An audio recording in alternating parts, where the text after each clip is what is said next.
Hello, honkies. I am streaming. Boy.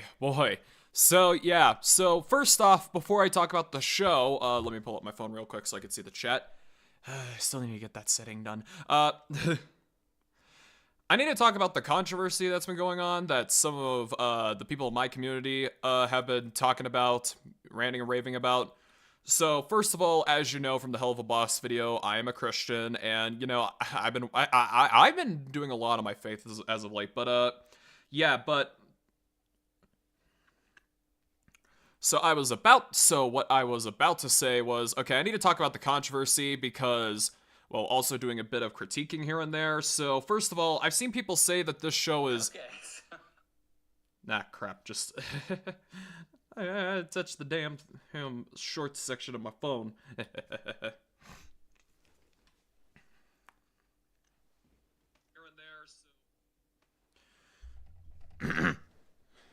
All right, so first off, I've seen the main controversy is that people are saying that the show is quote glorifying Satan, which if you watch the opening of the show where a lot of people are saying that that's not really the case.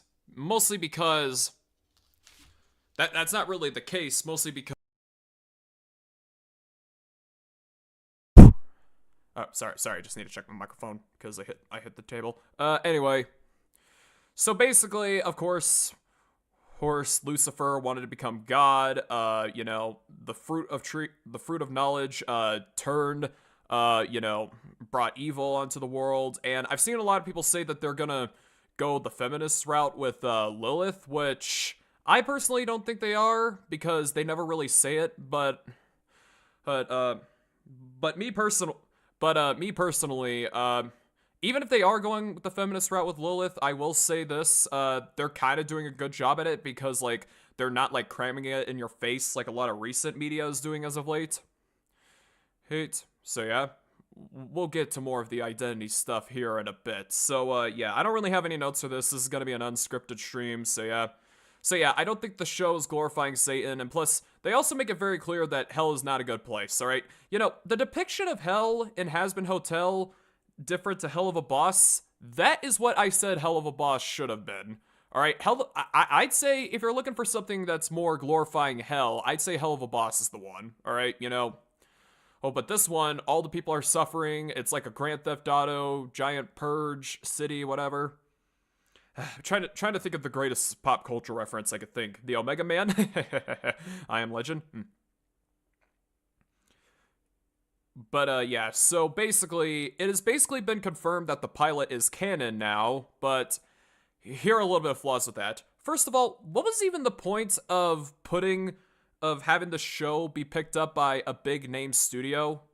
Because you have all of Hell of a Boss on YouTube right now, and so yeah, you have Hell of a Boss all over YouTube. You know, you finish the episodes independently, and also, and plus, if you never had Hazbin Hotel be picked up by a major studio, that being A24 going on to Amazon Prime, you could have like saved a bunch of the cast members from the pilot, like Michael Kovac and stuff like that, Elsie Lovelock, because they both have careers coming up.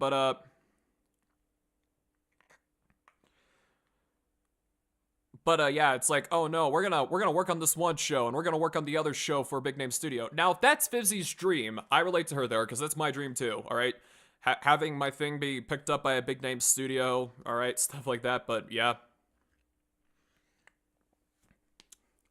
So anyway, now let's go on to the actual episode. But wait, I should say this real quick. Why not put the pilot on Prime as well? Because, like, not everyone is gonna go on YouTube to watch the pilot, alright? Because, like... And also, if the pilot is canon, what's the point of making all these changes to the character designs and stuff like that? But yeah. Anyway, let's go on to the actual show. So, first off... I need to mention this, that no one has talked about Charlie yet. I might be looking too deep into this, but remember how I talked about stereotypes in my Hell of a Boss review? Has anyone else noticed that Charlie is kind of a stereotype because she's a lesbian that wears, like, masculine clothes? well, I wouldn't say masculine clothes, but less feminine clothes. But yeah. But anyway, I think I should go on with the characters here real quick. So first off, we have Angel Dust. Of course, we all know who Angel Dust is. He's that homosexual spider. And, oh, actually, we'll get into episode 4, because I got a lot to say about him in episode 4. And we got Alistair. I'd say Alistair is probably my favorite character so far, because of, like, the material they have with him as, like, the radio demon. And, like, they also established that he was a cannibal, so he's, like, not only is he a Wendigo, which is a type of deer in mythology, but he also eats a flippin' deer. He eats a deer. This guy is awesome, man. So yeah, Oh, and plus he's intimidating. He's like, I like the scene where Vaggie, like, is trying to record him, and then he's like, I wouldn't do that, my dear. I actually don't do bad with the voice, I must say. And then we have Nifty, who I'd say Nifty is probably my second favorite character because I just like her personality, that she's all murderous and stuff like that. Like, she's all crazy.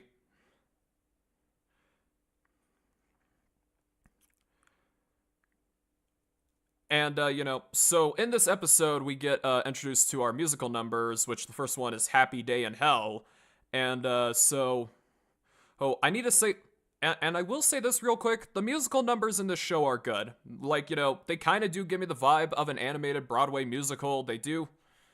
A lot of the songs are catchy, though a lot of them suffered the swearing effect, Oh, we'll get into the jokes here in a second. But, yeah.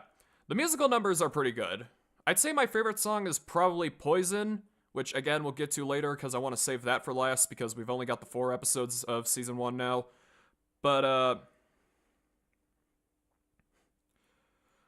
yeah, so Charlie goes to the Heaven Embassy where she meets Adam, and oh crap, I forgot to mention this. Oh yeah, so a lot of people have also been complaining about the opening that they didn't mention God in the opening, which here's my theory as to why they didn't do that. It's because, here's my theory on why they replaced God with angels. It's because they don't want to offend people for a show that's already going to be offensive. That's just my theory, but yeah, hell, I'd rather not have a depiction of God or Jesus in the show than have them be treated like jokes and stuff like that, because, if that were the case, not only Vivzy, but Hollywood would hit a new low, but yeah. And, so anyway, now we got the, Heaven Embassy, which Charlie is in for most of the damn episode. The rest of the episode is, hey, look, we're trying to film a commercial and stuff like that. And of course, there's all the swearing and the sex jokes. Adam is pretty big on the sex jokes, and yes, he is the first Adam. Please, God, forgive me for watching this show, but, yeah. And also, I also don't think that they're gonna treat Adam like a sexist in this show because his assistant is clearly a female angel. So yeah. But I will say I do like the rock tone they're going with him. But yeah, of course they're all with the jokes like about the penises and the fucks and the stuff like that. Fuckity fuck fuck fuck fuck fuck fuck fuck fuck fuck fuck fuck fuck. I should say that the entire episode. I wouldn't be surprised if that was the entire script. Fuck fuckity fuck fuck fuck fuck fuck. But anyway, yeah. So yeah, then we head into the second episode, which, God, I'm already struggling to remember the second episode. Oh, yeah. How could I struggle? There's a lot of important stuff.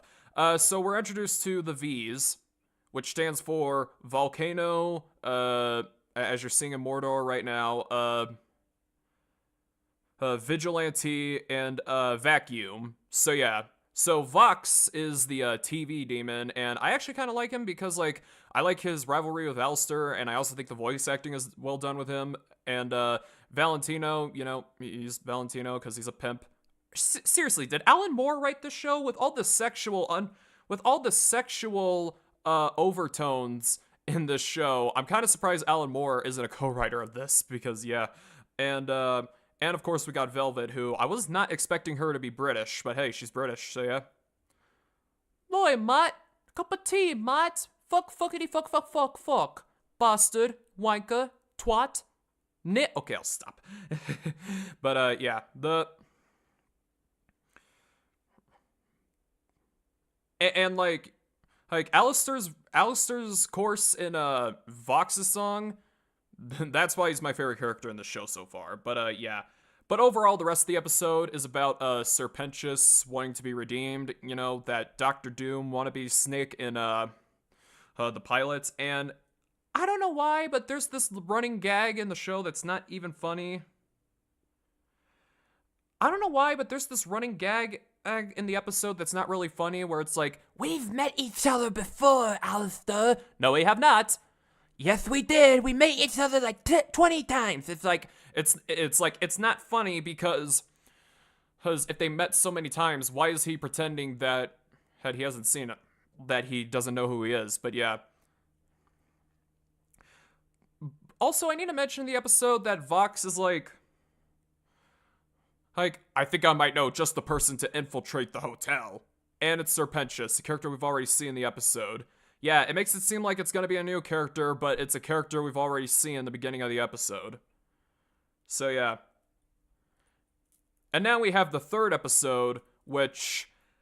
Okay, I hate to break it to you all, but Jason Statham is not in this fucking show, because it would have been awesome if he was, because if that was the case, Vivzi's successful, and I would have gone back to big name film, even though I have quite controversial views, but hey, you know, I wasn't born in Rapture for nothing, but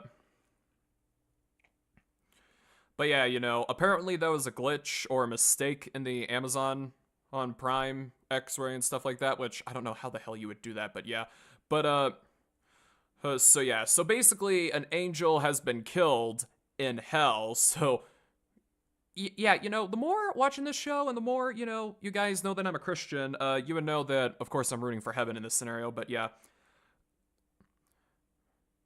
So, of course, they all keep on saying, fuck, fuckity, fuck, fuck, fuck, fuck, fuck. Serpentius has a connection to his egg minions and stuff like that. What the shell is this show? But yeah.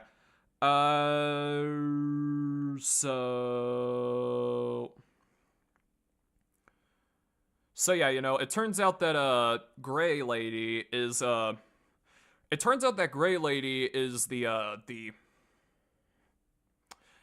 one who killed the angel and stuff like that. And of course they do a joke saying, "I'm not supposed to tell anyone," because the eggs are fucking retarded. But yeah, I'm not supposed to tell anyone that the Gray one killed the angel. But yeah. And now let's go into my favorite episode. The episode I consider flawless in this show so far, and that is... Oh, crap. This is the problem. If you don't have a script, especially for a live stream, you're gonna fuck up all your flaws. I can't do this anymore. But yeah, so yeah, also in the first episode when Charlie meets Adam, Adam is like, "I'm Adam," and she's like, "What, you're the Adam?" It's like, how do you not know that character is Adam? All right, you are the princess of hell's hierarchy, and he's your mother's ex-boyfriend, so... Oh, how do you not know that Adam is Adam, all right? You have political power in hell, clearly, and yet you don't know who anyone in heaven is? Eat my ass. But yeah, so... Oh, ding, ding, ding, ding, ding, ding, ding, ding. All right, so episode 4, so first off, there's a flaw. Angel Dust comes in to the hotel all angry and stuff like that, and Husk is like, "Grow up, grow up, stop up with the bad stuff in your life." Alright, so basically, Husk is trying to tell him to man up, or, you know. Oh, but then Vaggie and Charlie are like, "Go get Angel, you made him mad." It's like, he did not make him mad. He came into the hotel already grumpy, and Husk is trying to give him advice on life, and you're like, "Hey, that was not very nice, Husk." "I just said I have friends on the other side." Oh yeah, right. Husk is voiced by Keith David, by the way, and you know, oh, I love Keith David, not only as a live action actor, but a voice actor too. He voiced Spawn, he voiced Dr. Facilier, and if anyone wants to watch a live action movie with Keith David, I highly recommend Men at Work with Charlie Sheen. It's a hilarious movie.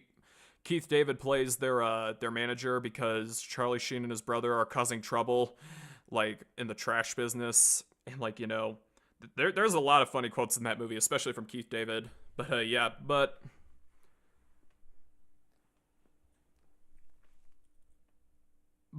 yeah. So what I really like about the episode is that, first of all, the song number Poison, which is my favorite song in the show so far.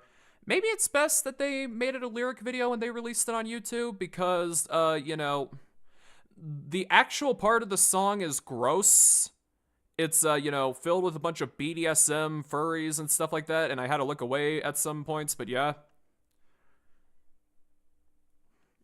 But Undead, it's an adult show. I don't give a damn if it's an adult show. If you're someone like, say, Vivzy's case, and you, oh, and you think the number one thing adults desire are swearing 24/7 and sex, then, I'm sorry, but you're clearly a 12-year-old trapped in a 30-year-old's body, so yeah. And plus, if you wanna watch a movie where there's way more things that adults desire, watch Predator, for the love of God, because it's just violence, Sometimes we adults just like violence, action, and gore. That's what we like. And so yeah. So basically, yeah, we show Angel Dust's home life with his abusive pimp, that being, yeah. Seriously, this show has had to be written by Alan Moore. Like, you got Keith David, you got the chick from Spider-Verse playing Nifty. Oh, also, here's my question for Spider-Verse fans. Do you like Penny Parker because she's a deep and complex character? No, you like her because she's an anime character, and it's an excuse for all you pedophiles to jerk off in your seats in the theater. So yeah. Anyway, so,